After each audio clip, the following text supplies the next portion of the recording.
Welcome back to Behind the Gloves, proudly sponsored by S-Jam, and I'm joined by Mr. S-Jam himself, Mr. Sam Jones. How are you? Good, mate. How are you? I'm very well, thanks for asking. First of all, thanks for having me. I kind of said it to you off camera there, but fuck me, I would have paid to watch Joe and Johnny go out there. See you later, mate. Yeah, their spars are always quite like that, but obviously you're seeing Johnny's improving massively every single time, and obviously with the sparring with Joe, it's brought him on as well. And Johnny's very, very intense. He's very strong, so it's really, really good sparring as you've seen today.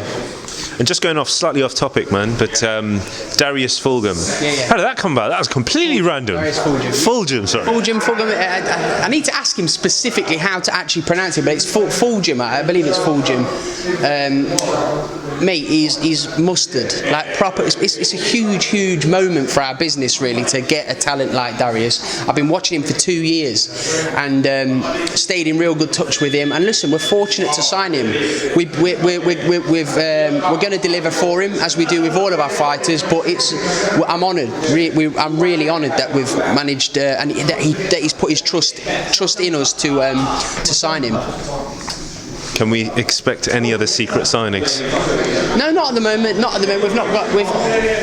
We've talked to one, possibly two, but he was one of our main. He was our main target. We've probably got one more, but he was pretty much our main target, and we've managed to secure him, which we're really excited about.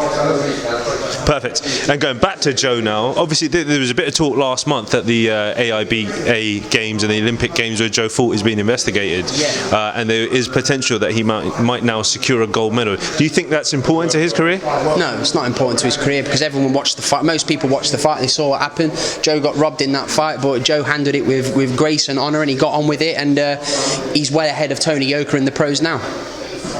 Is the Tony Yoka fight one that you guys will visit in the future? Yeah, if Tony Yoka earns his position. As I say, all he's done so far in his professional career, with all due respect, he's missed 4 drug tests. That's all he's done. Fine. And let's talk about why I'm here. It's Joyce-Takam. Obviously, you teased us with this fight for a while, and then now it's been announced. Why Takam? Because he was the toughest available opponent, and who the UK fans are familiar with. He brings it. You can see he's in great shape. And listen, we respect Takam. I've been watching him sparring. I've watched pretty much all of his spars that he's been doing in camps, and he's looking good. So we're expecting a great fight.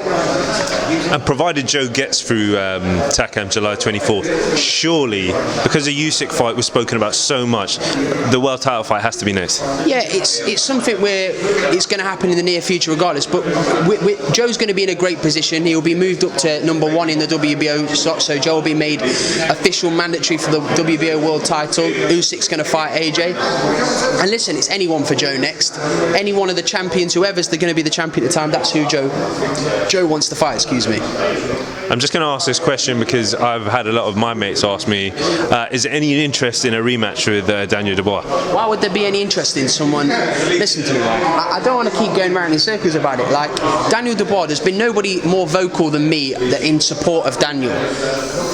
Great talent, going to be great, but the referee counted to 10 in his eyes when he was on his hands and knees on the canvas. 1, 2, 3, 4, 5, 6, 7, 8, 9, 10. Finished.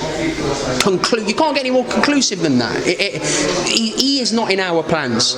I'm sure he may want to fight Joe, because listen, he's a fighter. If somebody puts a camera in front of Daniel's face and say, do you want to fight Joe again? Of course he's going to say yes, he's a fighter. But deep down in the back of his head, he wants no part of Joe Joyce. I didn't believe he wanted any part of Joe Joyce in the beginning.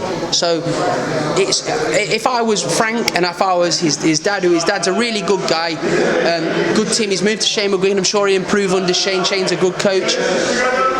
Keep him away from Joe. Build him slowly. He's a kid. He's 23 years old. You've got ages with him.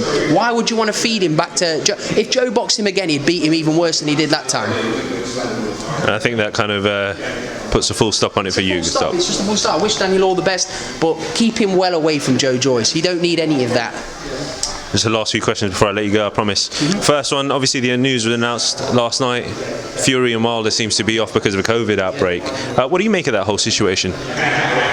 he's got COVID, he's got COVID, hasn't he? It's just the world we're in at the moment. It's wish him all the best, and hopefully comes. I don't think Tyson wants to fight Deontay Wilder, and with good reason as well, because he conclusively battered him in the first fight. I've got a lot of love for Malik Scott. He's a good friend of mine. I think he's going to improve Wilder, but whether he can improve him enough to beat Fury, I have my doubts. But who knows? Wilder's won an arbitration. It was in the contract, so Fury's going to have to honour that, and they're going to have to do the third fight. But I just don't think Fury really wanted to fight Wilder in the first place. But if he's got COVID, he's got COVID. People have got to just understand that that's the world we're in at the moment, where people are at risk of getting COVID.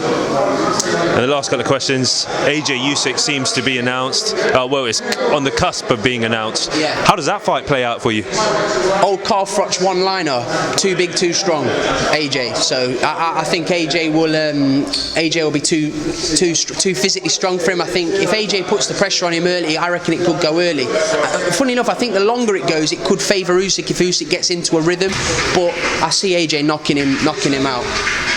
And the last question for you: Sunday, England, Italy. Talk to me. It's coming home. What do you reckon, John? It's coming on. It's coming home.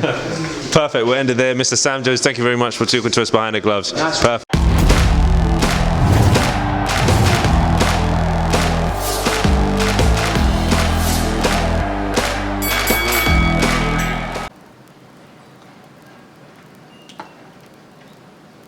Oh, hey there, fight fans. Didn't see you there. If you guys haven't already subscribed to my YouTube channel, make sure you go to do so by clicking right here, or else.